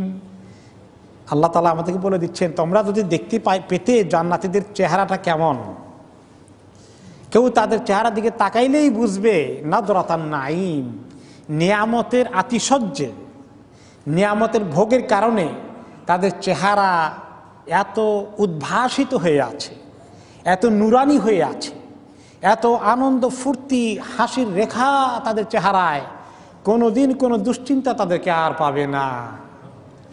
সদা সুখের মধ্যে থাকলে মানুষের যে অবস্থা হয়, দুনিয়ার মধ্যে টেম্পোরারি সুখ মাঝে মধ্যে মানুষ পায়, টেম্পোরারি সুখ পেলে মানুষের আনন্দ ফুর্তি ধরে রাখার জায়গা থাকে না, মনে হয় আর কি করবে না করবে, অস্থির হয়ে যায়।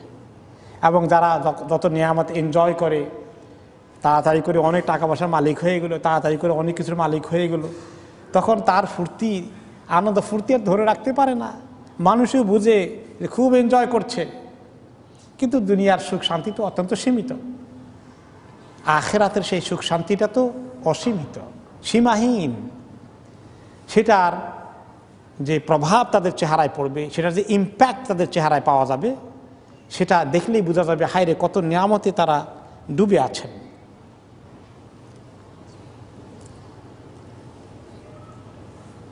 এবং এরপরে আল্লাহ তাআলা বলেন ইসকাউনা মির রাহিকিম মাখতুম, তারা পান করবেন এমন শরবত থেকে, এমন শরাব থেকে, এমন পানীয় থেকে যেটা সিল দেওয়া থাকবে, সিল দেওয়া থাকবে, এমন পানীয় আল্লাহ তাআলা দিবেন। ইসকাউনা মিন খামারিম মিনাল জান্নাহ, জান্নাতের খামার, জান্নাতের শরাব তারা পান করবেন। খামার আরবিতে তর্জমা করা হয় মদ, কিন্তু দুনিয়ার মদ আর জান্নাতের মদে বেশ কম আছে। দুনিয়ার মদের মধ্যে দুর্গন্ধ আছে, দুনিয়ার মদ নেশা তৈরি করে, মানুষের মধ্যে সাকরান পয়দা হয়ে যায়, টক্সিকেশন সৃষ্টি হয়ে যায়। কিন্তু জান্নাতের শরাব, তার মধ্যে দুর্গন্ধও নাই, এরকম মাথা ঘুরবে অথবা মেজাজের মধ্যে ভারসাম্য সৃষ্টি হয়ে যাবে, উল্টাপাল্টা কিছু ঘটবে, এইরকম কিছু হবে টবে না। সেটা অন্যরকম পবিত্র, পাক, নেশা থেকে পাক, এবং সেটা থাকবে সিল করা। সিল করা মানে একদম ফ্রেশ, সতেজ। যে সিলটা খোলা হবে, এই যে সতেজতার একটা আলামত, এটা অত্যন্ত আকর্ষণীয়। এই জন্য দুনিয়ার মধ্যে মানুষ এত ভালো পানীয় বানাতে পারে না, কিন্তু দুনিয়ার মানুষ চেষ্টা করে কি দেখছেন, পেপসি টেপসি এগুলা গ্যাস ট্যাস ভর্তি করে দেয়, ফিস করে খুলবে, এই একটা মজা আর কি। এটা নকল মজা বানিয়েছে, গ্যাস কতগুলো ঢুকাই দিয়ে, যে ফ্রেশনেস। এখন পেপসির বোতল, কোকা কোলার বোতল যদি খুলে আধা ঘন্টা পরে আপনাকে খেতে, আপনি বলবেন এটা তো কিছু নাই, গ্যাস টাস নাই, এটা ফিস করলো না, একটা ফ্রেশনেস আসলো না। তো আল্লাহ তাআলা এরকম সবসময় ফ্রেশ খুলে দিবেন। আর সেই যে ফ্রেশনেস, এটা কি দুনিয়ার কোনোটার সঙ্গে তুলনা হয়? এই পচা পেপসি আর পচা এই কোলা টোলা কিছু, এগুলো প্রশ্নই আসে না। অথবা দুনিয়ার মদ, নাউজুবিল্লাহ, যেটা হারাম, যেটা অপবিত্র, এরকম কিছুই নয়। সেটা অত্যন্ত ফ্রেশ এবং সিল করা থাকবে, একদম এভার ফ্রেশ। আর রাহিক হচ্ছে ইসমু মিন আসমাইল খামর, অত্যন্ত হাই ক্লাসের যে শরাব হবে, সেই শরাবটা জান্নাতে বহু রকমের পানীয় দেওয়া হবে, কিন্তু ভেরি টপ ওয়ানের নাম হচ্ছে আর রাহিক। সেটা যখন খুলে দেওয়া হবে, পান করতে থাকবে, পান করতে থাকবে, সেটা এত এত শুভ্র থাকবে যে একদম রূপার মতন ঝকঝকে থাকবে রংটা। যেমন গ্লাসের রং থাকবে, তেমন পানীয় রং থাকবে, এত আকর্ষণীয় রং, রং দেখলেই খেতে মনে চাইবে, পান করতে মনে চাইবে।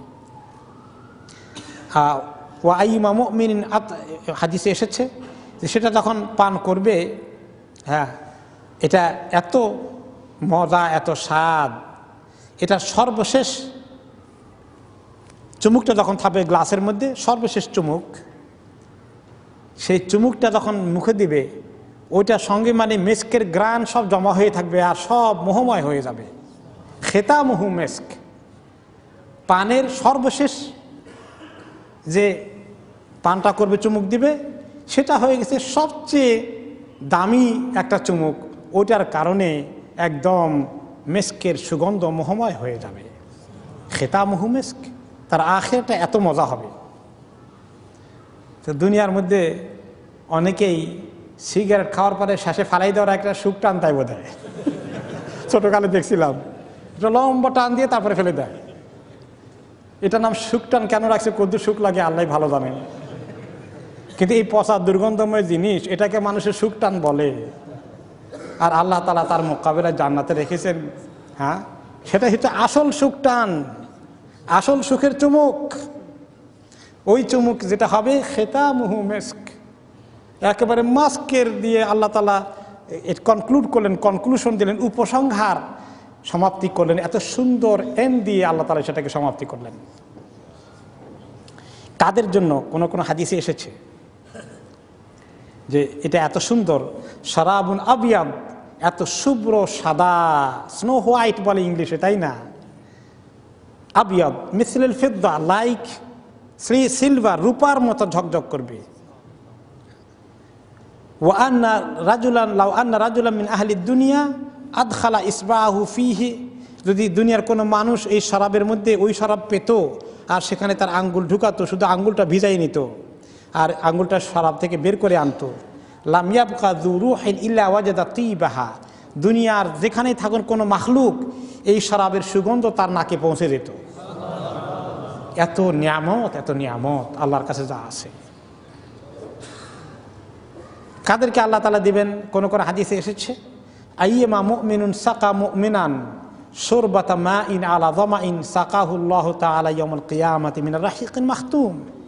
কোনো মানুষ যদি পিপাসায় তার খুব কষ্ট হওয়া শুরু হয়ে যায়, পানি তালাশ করতে করতে অস্থির হয়ে যায়, আর এই সময় কোনো মুমিন যদি তাকে পানি পান করায়, বিশেষ করে মরুভূমির দেশে যেখানে সহজে পানি পাওয়া যায় না, কেউ তাকে পানি অফার করা শুরু করে দেয়, এই জেনারসিটির কারণে, এই দানশীলতার কারণে আল্লাহ তাআলাকে কিয়ামতের দিন এই রাহিকুল মাখতুম থেকে পান করাবেন। ওয়া আইয়্যিমা মুমিনিন আতআমাত মুমিনান জুআ ওয়া আইয়্যিমা মুমিনিন আতআমা মুমিনান আলা জুইন আতআমাহুল্লাহু মিন সিমারিল জান্নাহ, যে ব্যক্তি কোনো মুমিনকে, যে ক্ষুধার্ত আছে, খাবার পাচ্ছে না, যে কোনো কারণে হোক, অভাব অনটন হোক বা অন্য কোনো কারণে হোক, খাবার নাই হাতের কাছে, খুব কষ্ট হচ্ছে, এই অভাবী অনটনের লোকদেরগুলোকে যে ব্যক্তি খাবার খাওয়িয়ে দেয়, তাদের হাতে খাবার সাপ্লাই করে দেয়, আল্লাহ তাআলা তাদেরকে জান্নাতের ফল থেকে খাওয়াই দিবেন। ওয়া আইয়্যিমা মুমিনিন কাসা মুমিনান সাওবান আলা ওরা কাসাহুল্লাহু মিন খিদরিল জান্নাহ, আর যে ব্যক্তি অসহায় গরিব দুস্থ মানুষগুলোকে, যারা কাপড় কিনতে পারে না সময় মতো, তাদেরকে কাপড় কিনে দেয়, দান খয়রাত করে। আল্লাহ তাআলা কিয়ামতের দিনের সবুজ জান্নাতের মধ্যে সবুজ মখমল এবং সবুজ রেশমি কাপড় তাদেরকে পরতে দেবেন। এই এত সুন্দর মেসকের শরাব খাওয়ার পরে ওয়াফি যালিকা ফালইয়াতানাফাসিল মুতানাফিসুন, আল্লাহ তাআলা নিজে বলে দিচ্ছেন, দেখো ওয়াফি যালিকা, এই যে নিয়ামতের কাহিনী শুনলা হে মানুষ, জান্নাতের এই নিয়ামত পাওয়ার জন্য সমস্ত প্রতিযোগী যেন প্রতিযোগিতায় লিপ্ত হয়ে যায়, সবাই যেন এই জান্নাত পাওয়ার জন্য প্রতিযোগিতা শুরু করে দেয়, কম্পিটিশন শুরু করে দেয়। দুনিয়ার মধ্যে মানুষ কম্পিটিশন করে, ভালো রেজাল্ট করার জন্য কম্পিটিশন করে, ফার্স্ট হওয়ার জন্য কম্পিটিশন করে, খেলাধুলা রেসের মধ্যে কম্পিটিশন করে, ফার্স্ট কে হবে। কেউ ভালো ব্যবসা করলে তার সঙ্গে দেখি অনেকের ব্যবসায় তার সঙ্গে কম্পিটিশন শুরু করে, ভালো কিছু কেউ করলে কম্পিটিশন আরম্ভ হয়ে যায়। দুনিয়ার কম্পিটিশন খুব করতে চায় মানুষ। আল্লাহ তাআলা বলে যে যারা আসল কম্পিটিশন করতে চায় তারা যেন এই জান্নাতের কম্পিটিশন করুক, এটাই আসল কম্পিটিশন। জান্নাতের কম্পিটিশন করলে কোনো হিংসা আসবে মানে যে অমুকে তাহাজ্জুদ পড়ে 8 রাকাত, আমি পড়বো 10 রাকাত, কোনো এর মধ্যে কোনো আপত্তি আছে? কিছুই না। এখানে হিংসা করারও সুযোগ নাই, হিংসা রাখারও সুযোগ নাই। এই জন্য সালফে সালেহিন কেউ কেউ বলেছেন, তুমি যদি দেখো তোমার দুনিয়ার ব্যবসা বাণিজ্য কাজ কারবার উন্নতি দেখে কেউ কম্পিটিশন শুরু করে দেয়, তুমি এর জন্য মোটেই ঘাবড়াইও না, তুমি তার সঙ্গে দিনই কম্পিটিশন শুরু করে জান্নাতে যাওয়ার কম্পিটিশন শুরু করো, যে আমি এখন থেকে আর 5 ওয়াক্তের নামাজ মিস করব না, আমি এখন থেকে তাহাজ্জুদ মিস করব না, আমি এখন থেকে কোরআন তেলাওয়াত বেশি করে করব, আমি এখন থেকে হারাম হালালের ব্যাপারে সচেতন হয়ে যাব, আমি এখন থেকে দান খয়রাত করা শুরু করে দেব, আমি এখন থেকে দিনের জন্য কোরবানি দেওয়া শুরু করে দেব, আমি এখন থেকে নেক আমল বাড়ানোর জন্য সচেষ্ট হয়ে যাব। এর মধ্যে কি আরাম, কোনো হিংসা বিদ্বেষ নাই। এখন যদি কেউ ব্যবসায়ীর সঙ্গে ব্যবসায়ী কম্পিটিশন করেন, সে বলার সুযোগ দেখছেন আমি ব্যবসাটাই উন্নতি করছি, এই বেটা আমারে আর দিল না থাকতে, সে শুরু করে দিল ব্যবসা আরেকটা, আমারে মাঠের থেকে নামানোর জন্য, ঘরে থেকে আউট করার জন্য। আর আপনি যদি খুব তাহাজ্জুদ পড়া শুরু করে দেন, কেউ বলবে যে আমি তাহাজ্জুদ পড়ছি, সেও শুরু করে দিয়েছে, দেখছেন কারবার। কে বলবে এটা? কোনোদিন বলবো না। এমন একটা মজার কম্পিটিশন, সুবহানাল্লাহ, এমন কম্পিটিশন যেটা পাক পবিত্র, যেখানে হিংসা বিদ্বেষ কিছু নাই, এই লাইনে তোমরা কম্পিটিশন করো। ফাস্তাবিকুল খায়রাত, এই কল্যাণের কাজে, নেকির কাজে তোমরা দৌড়ো একে অপরের আগে, কেমনে আগে জান্নাতে যাওয়ার চেষ্টা করতে থাকো। এর মধ্যে এটা এত পবিত্র কম্পিটিশন, এখানে কোনো দুশ্মনী পয়দা হবে না। কিন্তু ব্যবসা বাণিজ্যের কম্পিটিশনে গেলে কি হয়ে যায়? দুশ্মনী পয়দা হয়ে যায়। তাহলে এই দিকে আসার জন্য আল্লাহ তাআলা মানুষকে উৎসাহিত করছেন, কিন্তু মানুষ এদিকে আসে না। তাদের কম্পিটিশন কোন দিকে? ওই দুনিয়ার দিকে। আলহাকুমুত তাকাসুর, একে অপর থেকে বেশি পাওয়ার নেশা তোমাদেরকে ব্যস্ত রেখে দিয়েছে, ওই দিকেই খালি তোমাদের মন চলে যায়। আমাদের মনের ন্যাচারাল গতি ওই দুনিয়ার কম্পিটিশন, আল্লাহ তাআলা ঘুরাই নিয়ে আখিরাতের কম্পিটিশনে আমাদেরকে নিয়ে যেতে চান। ওয়াফি যালিকা ফালইয়াতানাফাসিল মুতানাফিসুন, যারা সত্যি প্রতিযোগিতা করতে চায়, উঁচু আসন নিতে চায়, হাই অ্যাচিভমেন্ট করতে চায়, তারা এই কম্পিটিশনে নেমে পড়ুক। অন্য আয়াতে আল্লাহ তাআলা বলেছেন, লিমিসলি হাযা ফালইয়ামালিল আমিলুন, এত সুন্দর নিয়ামতের দিকে তাহলে আমলকারীরা আমল করা শুরু করে দিক। যারা আমল করে তারা এই আমল, এই নিয়ামত পাওয়ার জন্য আমল করা শুরু করুক। আমল না করে বসে আছে কেন দেরি করছে?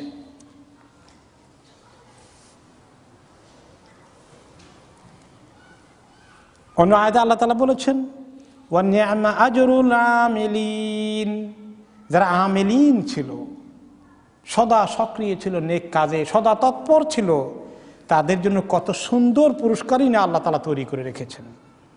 তাহলে আমল ছাড়া নিজেকে অনেক নেক আমল করে করে আল্লাহ তাআলার কাছে এই জান্নাতের হাই নিয়ামত অর্জন করতে হবে। আমরা যেভাবে অল্প অল্প করে করি, যেভাবে আমরা হিসাব করে করে আমল করি, যে ভাঙ্গাচুরা আমল নিয়ে চলছি, এই আমল যথেষ্ট হচ্ছে না। আমাদেরকে আরও এগিয়ে যেতে হবে, অনেক দ্রুত গতিতে সামনের দিকে আসতে হবে। ওয়ামিজাজুহু মিন তাসনিম। আর এই যে শরাব রাহিক মাখতুমের কথা বলা হয়েছে, এটার মেজাজ, এটা টেস্ট হচ্ছে তাসনিমের টেস্ট। এটা তাসনিম টাইপ অফ শরাব, শরাবের হাই কোয়ালিটি। আই মিন শরাবিন ইকালুল্লাহু তাসনিম আহু আশরাফু শরাবি আহলিল জান্নাতি ওয়া আলা। জান্নাতীদের সবচেয়ে হাই কোয়ালিটির যে শরাব হবে সেটা হচ্ছে তাসনিম কোয়ালিটির শরাব। এটা পরিপূর্ণভাবে আল্লাহ তাআলা আইনা ইয়াশরাবু বিহাল মুকাররাবুন, যারা মুকাররাবুন বেশি আল্লাহর ঘনিষ্ঠ, একদম কাছের জান্নাতি, যারা টপ ক্লাসের জান্নাতি, যারা ইয়াশরাবুহাল মুকাররাবুন সিরফান, তাদের জন্য একদম পরিপূর্ণভাবে এই তাসনিমের শরাব তাদেরকে পুরোটাই দেওয়া হবে এই ঝর্ণা, এই আইন, এই সোর্স থেকে। অতুমজাজুল আসহাবিল ইয়ামিন মাসজান। আর গারি মুকাররাবুনের নিচের লেভেলের জান্নাতি, যারা আরেকটু নিচের কোয়ালিটির জান্নাত যারা পাবে, তাদেরকে পরিপূর্ণভাবে তাসনিমের শরবত দেওয়া হবে না, তাসনিম থেকে একটু নিয়ে অন্য শরবতের সঙ্গে মিক্স করে দেওয়া হবে তাদেরকে। কথা বুঝলেন? তাহলে এই শরাবের এত হাই কোয়ালিটি, এটা আল্লাহ তাআলা মুকাররাবুনদের জন্য একেবারে পরিপূর্ণ খাঁটি 100% পিওর।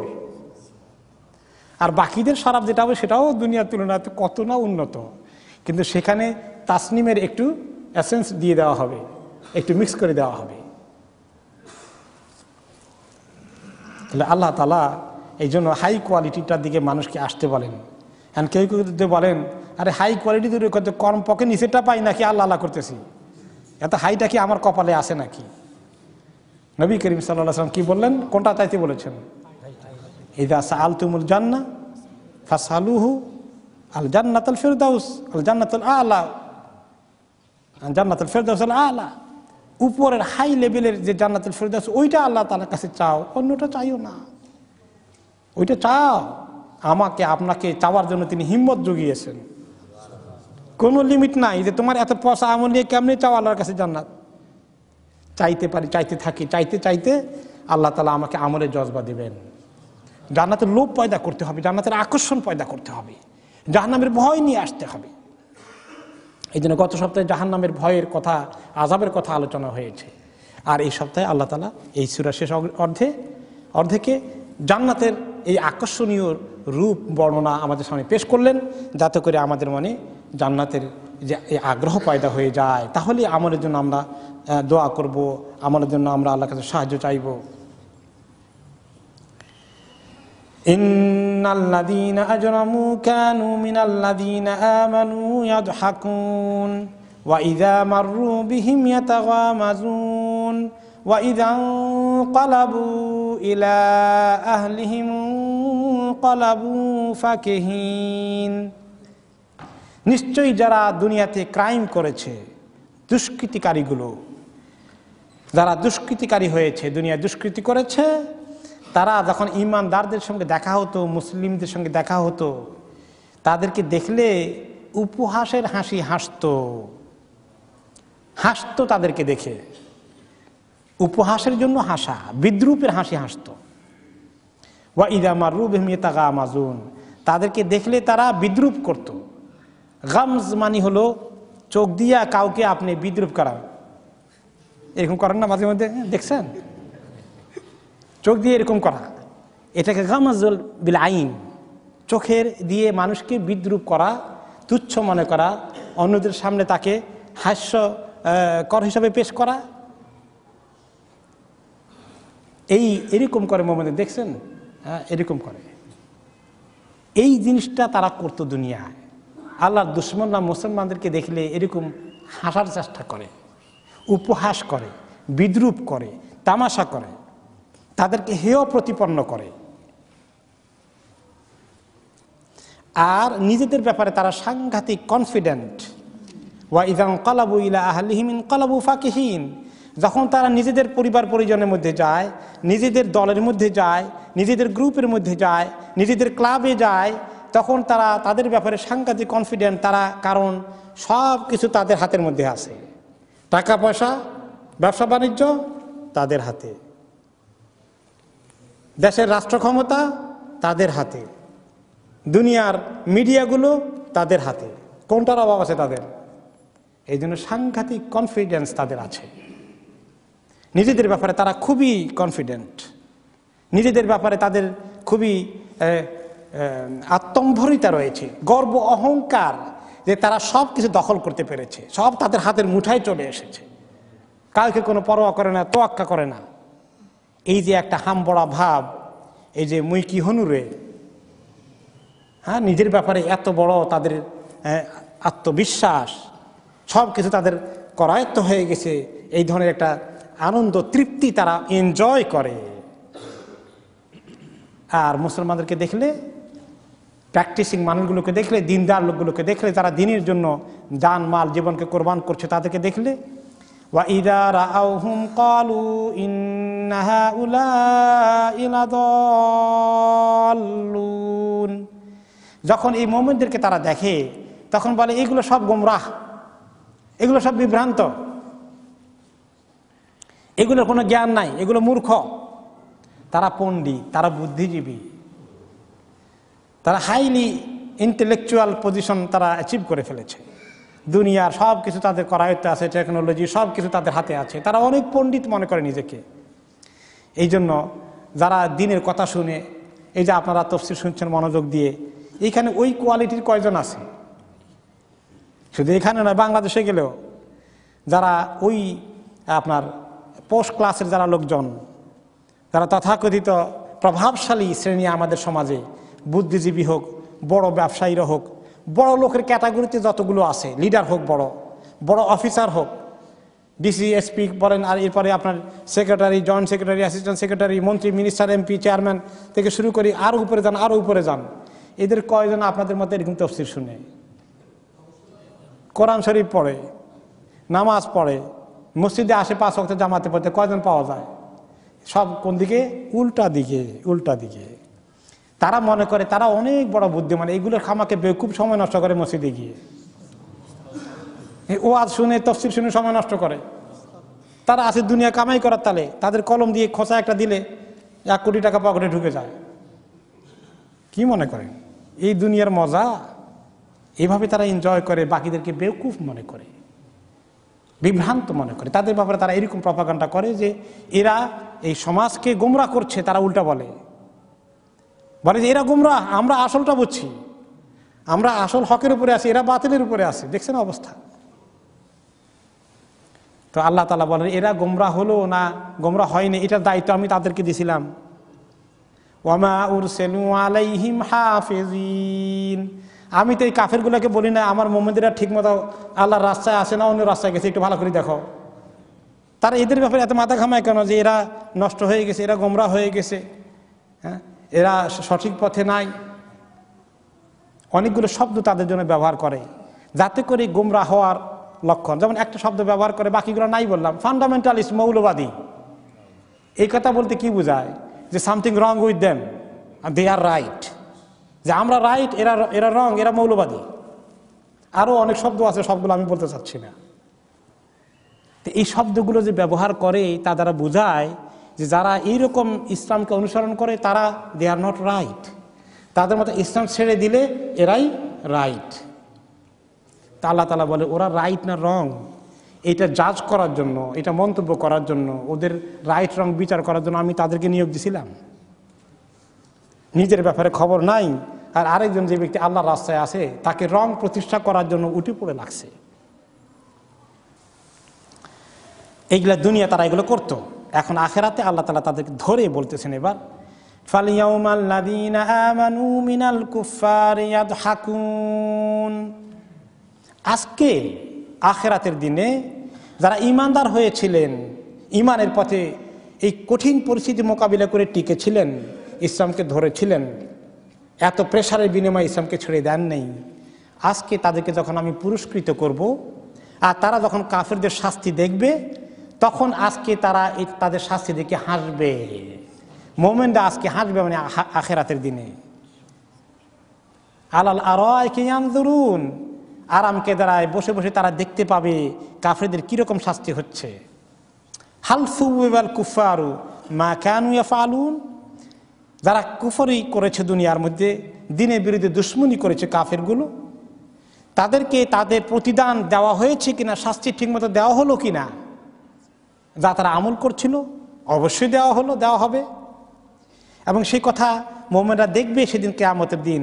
কিভাবে দেখবেন? একটা রিওয়ায়াতে আসছে তাফসীর আল কুরতুবিতে, ইমাম কুরতুবি বলেছেন, যুকিরা লানা আন্না কাবান কানা ইয়াকুলু ইন্না বাইনাল জান্নাতি ওয়ান নারি কুয়ান। হযরত কাব রাদিয়াল্লাহু আনহু, তিনি একটু আগে বলেছিলাম কোরআনের জ্ঞানের বিশেষজ্ঞ, আবার আহলে কিতাবের জ্ঞানের বিশেষজ্ঞ। ওনার থেকে রেওয়ায়েত এসেছে, তিনি বলেন যে জান্নাত এবং জাহান্নামের মধ্যে জান্নাতের লোকেরা জাহান্নামকে দেখার জন্য একটু জানালার মতো থাকবে, একটু সুড়ঙ্গের মতো থাকবে। জান্নাতীরা থাকবে একটু উপরে, আর জাহান্নাম তো থাকবে অনেক নিচু গর্ত, মাঝখানে কাচের ওয়াল থাকবে। জান্নাতীরা কাচের ওয়ালের জানালা দিয়ে দেখতে পাবেন নিচে। কিভাবে দেখবেন? ফাইদা আরাদাল মুমিনু আন ইয়ানজুরা ইলা আদুইন কানা লাহু ফিদ দুনিয়া ইত্তালা মিন বাদিল কুয়া। নেককার মুমিন যখন জান্নাতে যাবেন, আল্লাহর দুশমন, যেই দুশমনটা তার বিরুদ্ধে দুনিয়া বেশি দুশমনি করেছিল, ওই দুশমনের কথা মনে পড়বে মুমিনের। বলবে যে আমাকে এত কষ্ট দিয়েছে, হয়তো আমাকে কতল করে ফেলেছে, শহীদ করে ফেলেছে না, অনেকে অনেক রকম জ্বালা যন্ত্রণা করেছে, জেলে দিয়েছে, পিটিয়েছে, রক্তাক্ত করেছে, তারপর তার বিরুদ্ধে দুশ্মনী করেছে, তার চরিত্র হনন করে মিডিয়ার মধ্যে তার বিরুদ্ধে লোকদেরকে খেপিয়েছে। এই সমস্ত নাম করা দুশ্মনগুলো যারা ছিল, ভালো মুমিন, যে মুমিন তার দ্বারা বেশি দুশ্মনির শিকার হয়েছে, সে বলবে আমার দুশ্মনটার কি অবস্থা আমি একটু দেখি। জানালা দিয়ে দেখবে, এবং আল্লাহ তাআলা জাহান্নামে তার দুশ্মন কোন হালাতে আছে দেখানোর ব্যবস্থা করে দিবেন। সে কথা কোরআন শরীফে আল্লাহ তাআলা ইঙ্গিত দিয়েছেন, ফাত্তালা ফারাআহু ফি সাওয়াইল জাহিম। মুমিন জানালা দিয়ে উঁকি মেরে দেখবে, আর দেখবে সে জাহান্নামের অতল তলায় নিমজ্জিত হয়ে আছে।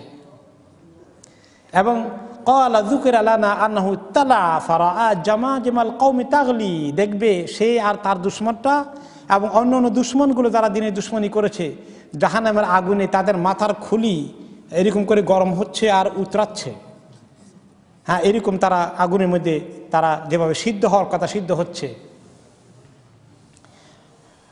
এরপরে আরও আল্লাহ তাআলা দেখাবেন, মুমিন যখন তাদেরকে দেখতে যাবে, তখন আল্লাহ তাআলা মুমিনকে খুশি করার জন্য জান্নাতীকে আর জাহান্নামীর শাস্তিকে দেখানোর জন্য, আরেকটু দেখানোর জন্য আল্লাহ তাআলা কি করবেন? জাহান্নামীকে মেসেজ দিবেন আল্লাহ তাআলা, ইউকালু লি আহলিন নার ওয়া হুম ফিন নার উখরুজু, যে জাহান্নামীরা জাহান্নাম থেকে বাইরে যাও, বাইরে। তারা দৌড়ে গেটের দিকে আসবে, ফাফুতিহা লাহুম আবওয়াবুন নার, জাহান্নামের ফটক খুলে দেওয়া হবে, দে আর অ্যাবাউট টু কাম আউট, মানে যেন তারা এখন বের হতে পারবে, আল্লাহ তাআলা ওদের তাদেরকে ছেড়ে দিবেন। এটা খুলবেন, ফাইদা রাআউহা কাদ ফুতিহাত আকবালু ইলাইহা ইউরিদুনাল খুরুজ, যেই দেখলো জাহান্নামের ফটক খুলেছে, তারা দৌড়ে হুড় করে আসলো বের হওয়ার জন্য। ওয়াল মুমিনুনা ইয়ানজুরুনা ইলাইহিম আলাল আরাইক, আর মুমিনরা আরামকে দাঁড়ায় বসে দেখতেছেন যে তারা দৌড়ে আসছে গেটের কাছে।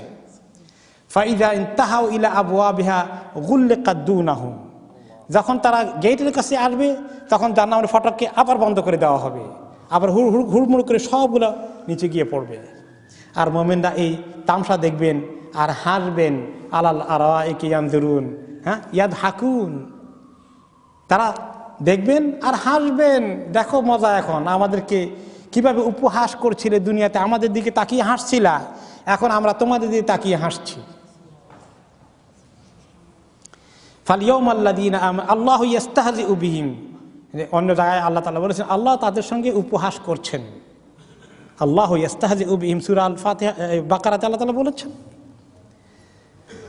ফালিয়াউমাল্লাযীনা আমানু মিনাল কুফফারি ইয়াদহাকুন, আজকে এই মুমিনরা তাদেরকে দেখে আজকে তারা হাসাহাসি করছে এবং তারা এই নিয়ামতের মধ্যে নিজেরা এনজয় করছে। কাজেই হাল সুবাল কুফারু মা কানু ইয়াফআলুন, তখন আল্লাহ তাআলা বলবেন মুমিনদেরকে লক্ষ্য করে, হে মুমিনরা দেখছো কুফার দিনের দুশমনগুলো যা করছিল তার পরিষ্কার প্রতিদান তারা পেয়েছে? তখন মুমিনরা বলবেন আল্লাহ অবশ্যই পেয়েছে, আপনি তো দিয়েছেন তাদেরকে ঠিক মতোই, যা তারা প্রাপ্য ছিল আপনি দিয়েছেন। এই যে আল্লাহ তাআলা সূরা আল মুতাফফিফুন ওয়াইলুল লিল মুতাফফিফিনের মধ্যে আমাদের জন্য মেসেজ রাখলেন জান্নাতের কথা আর জাহান্নামের কথা, এই দুটো ঠিকানা যে আমাদের জন্য আল্লাহ তাআলা রেখে দিয়েছেন, কোন ঠিকানা আমরা ঠিক করতে চাই আল্লাহ তাআলার কাছে? প্রত্যেকের জন্য জান্নাতের ঠিকানা আছে, প্রত্যেকের জন্য জাহান্নামের ঠিকানা আছে। যে ব্যক্তি জান্নাতে যাবে আল্লাহ তাআলা তাকে জাহান্নামের ঠিকানা দেখাবেন কবরে গেলে, যে তোমার ওই জাহান্নাম একটা ছিল, আল্লাহ তাআলা তোমার ওই জাহান্নামের সিটকে ক্লোজ করে দিয়েছেন, তোমার জন্য আল্লাহ তাআলা জান্নাতের সিটটাই বরাদ্দ করে দিলেন। আর যে ব্যক্তি কবরের মধ্যে গিয়ে খবর পাবে যে সে জাহান্নাম তার ঠিকানা বরাদ্দ আছে, জান্নাত নাই, তাকে জান্নাতের ঠিকানা দেখানো হবে, তোমার সিটটা সেখান থেকে ক্যান্সেল করে দেওয়া হয়েছে আর তোমার ওই জাহান্নামের ঠিকানা বরাদ্দ করে দেওয়া হয়েছে। আল্লাহ তাআলা যেন আমাদের জন্য জান্নাতের ঠিকানা বরাদ্দ করে দেন। তার জন্য যে আমল করা দরকার সে আমলের জন্য আল্লাহ তাআলা আমাদেরকে তৌফিক দান করেন।